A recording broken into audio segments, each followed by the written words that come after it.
នៅពេលកំពុងងូតទឹកក្នុងបឹងនាងស្រាប់តែមានអារម្មណ៍ថាផ្នែកខាងក្រោមនៃរាងកាយមានអ្វីមិនប្រក្រតីពេលបើកភ្នែកមើលនាងភ្ញាក់ផ្អើលឃើញថាទឹកជុំវិញខ្លួនបានប្រែជាពណ៌ក្រហមនាងលើកដៃដែលស្ថិតក្នុងទឹកឡើងមើលហើយទើបដឹងថានាងបានមករដូវជាលើកដំបូងសំឡេងស្រែកសុំជំនួយរបស់នាងបានធ្វើឲ្យក្មេងប្រុសរត់មកភ្លាមដោយគិតថានាងជួបគ្រោះថ្នាក់ប៉ុន្តែពេលមកដល់គេឃើញនាងអង្គុយបាត់ខ្លួនក្នុងទឹកគេបំរុងចុះទៅជួយតែនាងស្រែកឲ្យគេចេញឆ្ងាយទោះបីគេមិនយល់ថាហេតុអ្វីបានជានាងប្រែជាមានអាកប្បកិរិយាបែបនេះក៏ដោយព្រោះឃើញនាងមិនមានគ្រោះថ្នាក់គេក៏ដើរចេញទៅបន្តិចក្រោយមកគេនៅតែបារម្ភពីនាងហើយត្រឡប់មកសួរម្ដងទៀតដោយគិតថាមានតែអ្នករងរបួសប៉ុណ្ណោះទើបហូរឈាមគេចង់មើលមុខរបួសរបស់នាងប៉ុន្តែដោយសារវាជារឿងឯកជននាងក៏បដិសេធយ៉ាងដាច់ខាតក្មេងប្រុសមានអារម្មណ៍ថានាងលាក់អាចកំបាំងពីខ្លួនព្រោះតាំងពីតូចពួកគេតែងតែចែករំលែកគ្រប់រឿងជាមួយគ្នាគេខឹងហើយដើរចេញទុកឲ្យនាងនៅតែឯងដោយមិនដឹងពន្យល់យ៉ាងណាចាប់តាំងពីថ្ងៃនោះមកទំនាក់ទំនងរបស់ពួកគេចាប់ផ្ដើមមានគម្លាតរហូតដល់ថ្ងៃមួយ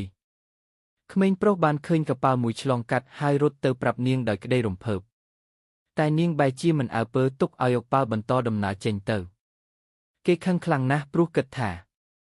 បើពួកគេបញ្ឆេះភ្លើងនៅលើភ្នំនោះកប៉ាល់នឹងឃើញហើយអាចជួយសង្គ្រោះពួកគេបានដោយខឹងនឹងនាងគេក៏សម្រេចចិត្តជិះក្បូនតែម្នាក់ឯងដើម្បីដេញតាមមកប៉ាល់ប៉ុន្តែក្បូនមិនអាចទ្រាំទ្របានក៏លិចកណ្ដាលសមុទ្រហើយគេត្រូវហែត្រឡប់មកវិញនាងឃើញដូច្នេះក៏អស់សំណើចក្រោយពីត្រឡប់មកវិញ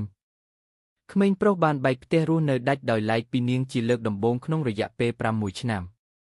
ដោយសារកម្លាំងរាងកាយខុសគ្នាគេអាចរកអាហារបានយ៉ាងងាយខណៈនាងពិបាកខ្លាំងថ្ងៃមួយពេលចុះទៅចាប់ត្រីនាងបានជន់លើត្រីពោលធ្វើឲ្យឈឺចាប់យ៉ាងខ្លាំងនិងមានគ្រុនក្តៅពេលក្មេងប្រុសឃើញនាងដេកឈឺគេមានអារម្មណ៍សោកស្ដាយហើយយកនាងទៅថែទាំបន្ទាប់ពីជាសះស្បើយទំនាក់ទំនងរបស់ពួកគេក៏ត្រឡប់មកល្អដូចដើមហើយស្នេហារបស់ពួកគេកាន់តែជិតស្និទ្ធរហូតមានកូនម្នាក់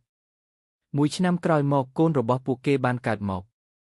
ដោយមិនធ្លាប់មានបទពិសោធន៍ក្នុងការចិញ្ចឹមកូនពួកគេធ្វើអ្វីខុសជាច្រើនដូចជាឲ្យទារកញ៉ាំផ្លែទុរេននិងផឹកទឹកដូងជំនួសឲ្យទឹកដោះម្ដាយទីបំផុតពួកគេក៏ដឹងថាទារកត្រូវការទឹកដោះម្ដាយទើបអាចលូតលាស់បានក្រោយមកកូនប្រុសតូចអាចហែលទឹកបានយ៉ាងស្ទាត់ជំនាញជីវិតគ្រួសាររបស់ពួកគេដំណើរការយ៉ាងសុខសាន្តរហូតដល់ថ្ងៃមួយមានកប៉ាល់មួយឆ្លងកាត់ក្បែរកោះនេះជាឱកាសសង្គ្រោះដែលពួកគេរងចាំអស់រយៈពេល8 ឆ្នាំប៉ុន្តែពួកគេមិនបានសុំជំនួយឡើយចំណែកបុរសចំណាស់នៅលើប៉ាល់ក៏មិនដឹងថាក្មេងប្រុសនោះគឺជាកូនប្រុសដែលគាត់ស្វែងរកអស់ជិត10 ឆ្នាំដែរក្រោយមកគ្រួសារនេះបានចេញទៅជិះទូកប៉ុន្តែកូនប្រុសបានលួចញ៉ាំផ្លែឈើព្រៃពណ៌ក្រហមដែលមានជាតិពុលមិនយូរប៉ុន្មានក្មេងតូចក៏សន្លប់ឪពុកម្ដាយអស់សង្ឃឹមព្រោះមិនដឹងវិធីជួយដោយគិតថាគ្មានផ្លូវរស់នាងក៏ញ៉ាំផ្លែឈើពុលដូចគ្នាហើយពួកគេទាំង3អោបគ្នារងចាំសេចក្តីស្លាប់ប៉ុន្តែសំណាងល្អកប៉ាល់មួយបានប្រទះឃើញពួកគេទាន់ពេលអ្វីដែលគួរឲ្យភ្ញាក់ផ្អើលនោះគឺម្ចាស់កប៉ាល់នោះជាឪពុកបង្កើតរបស់ក្មេងប្រុសដែលបានស្វែងរកកូនអស់រយៈពេលជាច្រើនឆ្នាំទីបំផុតគ្រួសារបានជួបជុំគ្នាវិញដោយអភូតហេតុ